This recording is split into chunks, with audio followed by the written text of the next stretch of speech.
Néanmoins, Jean-Luc Mélenchon, certains disent aujourd'hui que même si on est toujours dans une démocratie représentative et qu'on peut choisir son prochain président de la République, lui-même serait condamné de toute façon à faire la même politique économique que ses prédécesseurs, parce qu'en étant dans la zone euro, on a abandonné la possibilité d'avoir une politique économique autonome. Et que, au fond, si aujourd'hui, Emmanuel Macron, hier François Hollande ou avant Nicolas Sarkozy ont fait, semble-t-il, la même politique. En tout cas, c'est l'impression qu'en ont les Français, à base de réduction des services publics et de flexibilisation du marché du travail. C'est tout simplement parce qu'ils n'ont pas tellement le choix. Ils ont le choix sur va-t-on hausser les impôts ou pas. Vous n'êtes pas d'accord sur cette vision ? Si, sur le diagnostic, je suis d'accord avec vous. Ils font la même politique parce qu'ils se soumettent à la même politique. Ils considèrent que les traités européens sont indépassables, que Mme Merkel incarne la raison. Tous ont dit « j'irai renégocier les traités ». Oui, mais ils ne l'ont pas fait. Ils ne l'ont pas fait, ils ne sont pas parvenus. L'histoire, non, ils ne l'ont pas fait du tout. Ils n'ont même pas essayé. Vous n'avez pas trace dans l'histoire d'un seul instant où un de ces trois présidents que vous venez de nommer ait dit « écoutez, ça ne peut plus aller comme ça, vous voyez bien qu'il n'y a rien qui marche ». Maintenant, il serait fondé à dire, écoutez, non seulement ça ne marche pas, mais quand on demande aux gens ce qu'ils en pensent, ils s'en vont voir le Brexit. Donc, ils se sont soumis, mais il faut quand même aussi dire pourquoi. C'est parce qu'ils représentent les classes sociales intéressées à ce mode de fonctionnement. Qu'est-ce que ces traités instituent ? Une monnaie qui ne peut pas bouger, donc qui garantit la valeur de la rente. C'est ça que ça garantit. Et c'est le cœur d'électorat de Mme Merkel. Et de l'autre côté, une politique de réduction de la surface de l'État social et du service public, de manière à confier au marché et donc à l'accumulation le moyen de payer ses rentes par capitalisation. Monsieur Tadei, ces choses sont d'une simplicité absolue. Alors après, intervient un facteur dans l'histoire auquel vous devriez être sensible, après la question que vous m'avez posée il y a un instant. Ce facteur, c'est le facteur humain. Qu'est-ce que les gens ont dans le ventre ? Parce que l'histoire ne s'est pas arrêtée avec les traités européens. Dieu n'est pas descendu sur terre pour nous dire, voilà, c'est ça qu'il faut faire. Je le dis par matière de plaisanterie, mais c'est un épisode dans l'histoire, ça passera. On passera à autre chose le moment où il y aura des autorités politiques capables de dire non. Moi, je me sens capable de ça. Je l'ai dit à d'autres qui ne s'en sont pas sentis capables, comme Alexis Tsipras. Je me sens capable de le faire. Pourquoi ? Parce que nous sommes une nation puissante. Et puis parce que je n'ai aucun intérêt aux intérêts qui sont servis par ces traités. C'est pas ma classe sociale, c'est pas... Je n'y ai aucune attache. Par contre, pour moi, c'est très, très, très, très important de développer l'investissement public, de passer à la planification écologique, de répartir la richesse pour qu'on cesse avec l'indigne pauvreté que l'on constate en Allemagne ou en France. Monsieur Tadei, il faut admettre que l'histoire est faite par les êtres humains et qu'il y en a qui n'ont rien dans le ventre et d'autres si. Ou bien il y en a qui sont attachés à une cause et d'autres à d'autres. Ce que je leur reproche, c'est de mentir. Monsieur Hollande n'a jamais eu l'intention de combattre la finance ni de renégocier les traités. Il a pourtant dit le contraire. Mais il l'a dit, formellement, vous avez raison, mais il n'a rien fait. Monsieur Sarkozy a fait les gros yeux à Mme Merkel, mais enfin, ils avaient en commun d'être tous les deux de la même politique et de la même droite. Quant à monsieur Macron, il a fait toutes les sottises possibles, l'une derrière l'autre, qui ont suffi à faire comprendre à nos partenaires, on va mettre des guillemets, qu'ils n'étaient pas sérieux. Parce qu'il acceptait toutes sortes de choses qui sont inacceptables. Il les a acceptées en cours de route et il a cédé devant Mme Merkel. Mme Merkel, c'est une femme extrêmement pragmatique. Elle applique sa politique, point. Celle qui convient à la majorité qui est la sienne, politique, en Allemagne, à la majorité sociale. Alors, faut des grosses rentes et pour ça, il faut qu'il y ait de l'accumulation et beaucoup de dividendes. Donc ces gens préfèrent voir les routes déglinguer, les ponts s'effondrer, n'avoir aucun service public, mais du moment que ça garantit les revenus de cette petite catégorie sociale de rentiers gris, et amers qui sont là. Alors c'est un pays où il y a de moins en moins d'enfants, où il y a moins en moins de joie de vivre, où il y a de plus en plus de pauvres, mais ils sont contents sur leur tas d'argent. Ce sont des comportements névrotiques, parce que si vous regardez un État comme la Bavière ou d'autres, l'état dans lequel sont les infrastructures publiques de ce pays, l'argent qui s'accumule, on refuse de le dépenser. Ils refusent, ils vous le disent. Ils le disent dans les interviews, ils disent « non. Et puis de toute façon, c'est pas efficace, parce qu'il faut du temps pour que ça s'applique. Enfin, ces gens sont incroyables. Alors, voilà, c'est un temps de l'histoire. Il faudra tourner la page, on le sait tous. Ceux qui ne le savent pas sont en train de l'apprendre. Ils voient quelque chose qui va vous paraître éloigné. Un incendie en Australie. Personne ne sait l'arrêter. Mais pourquoi ? Parce qu'il y avait de l'eau, mais on l'a vendu. Au fonds de pension, il y avait des pompiers, mais on a diminué leur nombre parce qu'il ne faut pas que l'État soit important. Alors, c'est pas le capital qui a allumé le feu ? Ah ben si, parce que la température monte du fait du productivisme.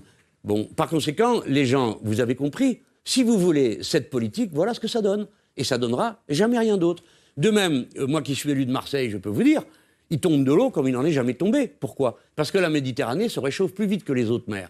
Donc, évaporation, précipitation sur une nature imperméabilisée par les constructions et par une nature physique, c'est pas l'Écosse, quoi. Hein. Le Grand Sud-Est, il n'y a pas la verdure, la capacité pour la Terre d'éponger. Donc, la première fois, les égouts explosent, tout se détruit et tout le monde court pour réparer. La deuxième fois, on fait ce qu'on peut, on nettoie ce qu'on peut. Puis la troisième fois, chacun se débrouille. Et on vous dit, responsabilisez-vous, achetez-vous une citerne, achetez-vous un groupe électrogène, monsieur Tadei. Qu'est-ce que vous venez de nous saouler à vouloir à tout prix l'électricité? Et puis si vous n'êtes pas capable de faire des économies, prenez-vous-en à vous. Alors si vous êtes la pauvre personne qui n'en a pas les moyens, eh bien cette société vous dit, tu peux crever.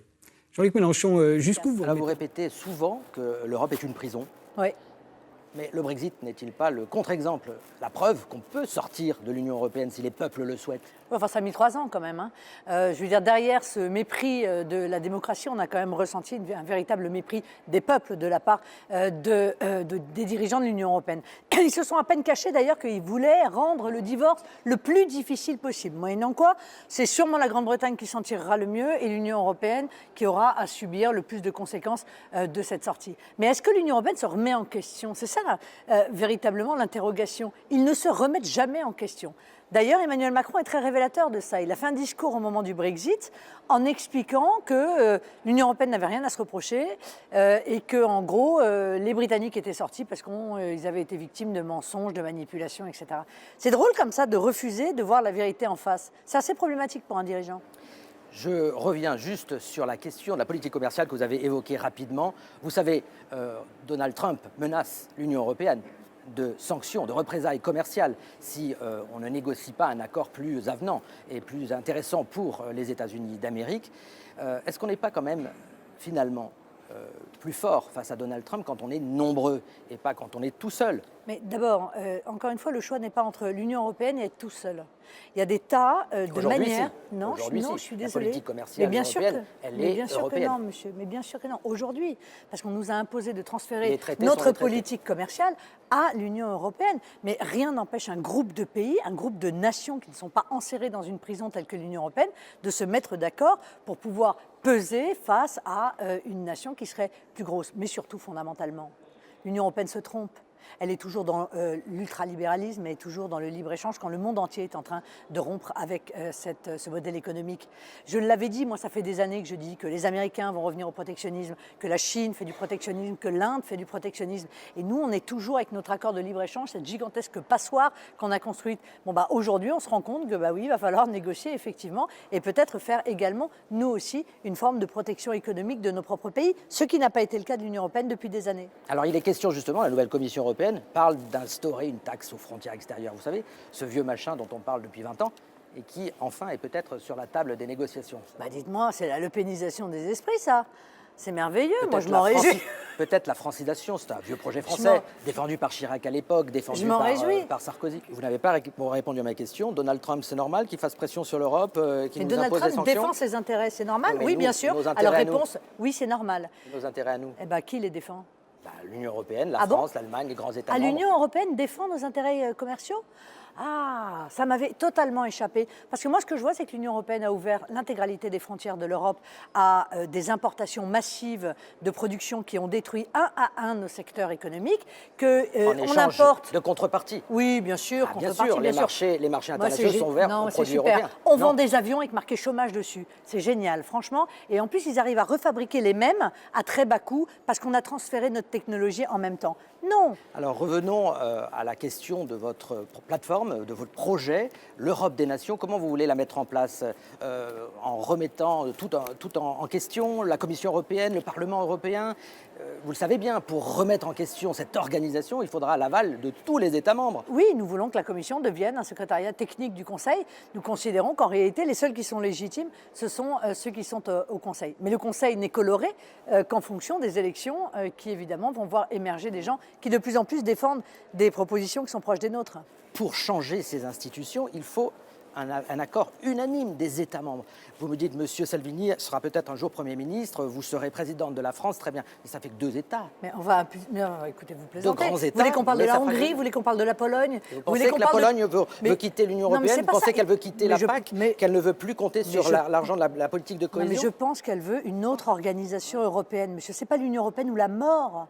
C'est pas ça. Parce que ça, c'est la dictature. Donc, oui, bien sûr qu'on peut à tout moment remodifier, remodeler une organisation qui soit encore une fois plus respectueuse. Parce qu'il y a une chose qui est sûre, et ça je peux vous l'affirmer, il y a quelque chose qui ne fonctionnera pas, c'est une Union européenne qui avance sans les peuples ou, voire depuis un certain nombre d'années, contre les peuples. Ça ne marche pas, ça entraîne le Brexit. Donc je reviens au Frexit.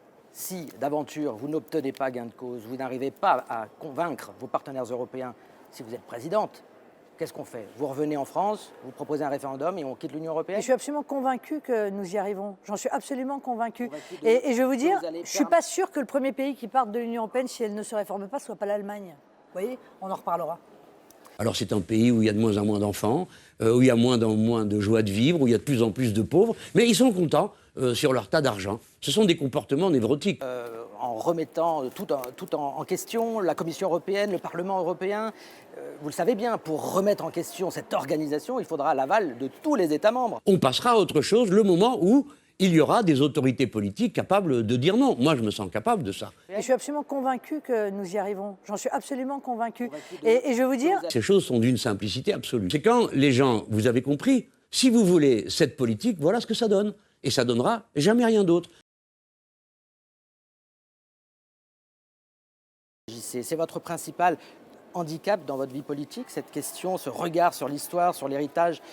C'est ça qu'on vous reproche souvent. Non, mais moi, je n'ai pas du tout vu ce tombereau, comme vous dites. Moi, j'ai vu un certain nombre de personnes qui se sont réjouies et qui même ont condamné ceux qui polémiquaient à raison du tweet que j'avais pu publier. J'ai vu notamment un long texte de William Goldnadel. Hein. Il y a aussi là une triste spécificité française. C'est le pays démocratique où on a tué, assassiné, massacré, torturé des juifs parce qu'ils étaient juifs. Ouais. Nulle part ailleurs, ça s'est passé comme ça. Qui accuse Mme Buzyn, la ministre, de chercher à instrumentaliser cet épouvantable génocide. Donc moi, je suis extrêmement tranquille. En revanche, je pense qu'Emmanuel Macron, qui lui a comparé la Shoah et la guerre d'Algérie, devrait aller plus avant dans ses explications. Je pense que M. Macron, qui en Israël a déclaré que nul n'a le droit de convoquer ses morts pour justifier quelques divisions ou quelques haines contemporaines, nous explique à quoi exactement il faisait allusion, à qui était adressée cette phrase. Est-ce que c'était à Israël? Moi, j'aimerais bien savoir où est-ce qu'il en est, lui, sur ce sujet-là. Il faut faire le mal est maintenant très important. Il fait partie de la spécificité française. On s'est habitué à ça. Unité collective.